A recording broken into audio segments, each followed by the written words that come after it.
2023 നവംബറിലാണ് മാവേലിക്കര സ്വദേശിനിയായ ആയുർവേദ ഡോക്ടർ വാണി S Prasad iPhone 13 വാങ്ങിയത്. ഉപയോഗിച്ചത് 3 മാസം മാത്രം.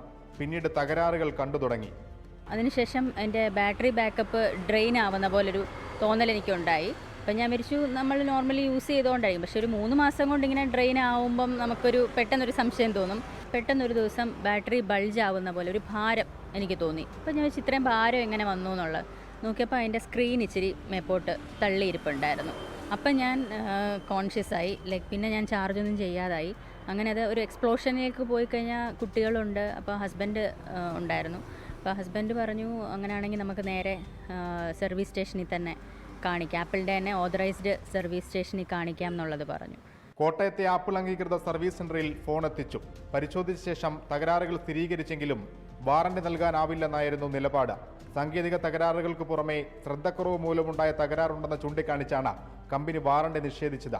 ഇവിടെയാണ് നിയമ പോരാട്ടത്തിന്റെ തുടക്കം. ഫോണിൻ്റെ ഇടതുവശം താഴെ ഒരു ചെറിയ ഡെൻ്റ് ഉള്ളതുകൊണ്ട്, അവരുടെ ഫിസിക്കൽ ഡാമേജ് എന്നൊരു കണ്ടീഷനിൽ ഉള്ളത് കൊണ്ട് തന്നെ ഇനി അതിന് വാറണ്ടി ലഭിക്കില്ല എന്നുള്ള രീതിയിലേക്ക് അവർ പറയുന്നുണ്ട്. ഏകദേശം 60,000 രൂപ വിലയുള്ള ഫോണിന് 50,906 രൂപയാണ് അവർ സർവീസിന് ആവശ്യപ്പെട്ട തുക.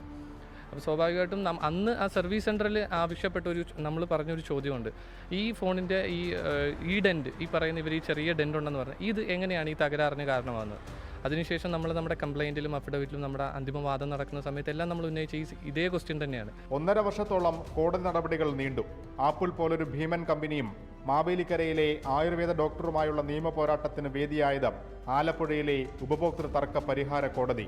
ടെക് ഭീമന്മാരെന്ന് തന്നെ പറയാം. ടെക് ഭീമന്മാരുടെ കാഴ്ചപ്പാടിൽ കസ്റ്റമർ ഇങ്ങനെ വരുമ്പോഴേക്കും ഇങ്ങനെയുള്ള കാര്യങ്ങൾ പറഞ്ഞ് ഒഴിവാക്കുക, അത് കഴിയുമ്പോൾ അവർക്ക് ക്ലെയിം നിരസിക്കുക, അത് സ്വാഭാവികമായി അവരുടെ നടപടിക്രമമായി മാറിക്കൊണ്ടിരിക്കുകയാണ്. ആപ്പിൾ കമ്പനിയുടെ അഭിഭാഷകൻ നേരിട്ട് ആലപ്പുഴയിലെത്തി വാദിച്ചിട്ടും ഫലമുണ്ടായില്ല. യുവ അഭിഭാഷകരായ അസർ മുഹമ്മദും മുഹമ്മദ് അർഷാദും നിരത്തിയ പോയിന്റുകൾക്ക് മുമ്പിൽ കമ്പനി കീഴടങ്ങി. കോടതി ഉത്തരവ് പ്രകാരം ഐഫോൺ ലേറ്റസ്റ്റ് വെർഷനും 50,000 രൂപയും നഷ്ടപരിഹാരമായി ഡോക്ടർ വാണിക്ക് ലഭിച്ചു. ആപ്പിളിനെ സംബന്ധിച്ച് ഈ ഒരു ഐഫോൺ 13 തിരികെ തരിക എന്ന് പറയുന്നത് ഒരു വലിയൊരു ഐസ്ബർഗിൻ്റെ ഒരു അറ്റത്തെ ഒരു സംഭവം മാത്രമായിരിക്കും. അപ്പോൾ നമുക്കൊരു ഐഫോൺ എടുക്കുക, അല്ലെങ്കിൽ നമുക്ക് ഇഷ്ടപ്പെട്ട ഒരു സാധനം വാങ്ങുക എന്ന് പറയുന്നത് നമ്മളെ സംബന്ധിച്ച് നമുക്കത് വലിയ കാര്യമാണ്.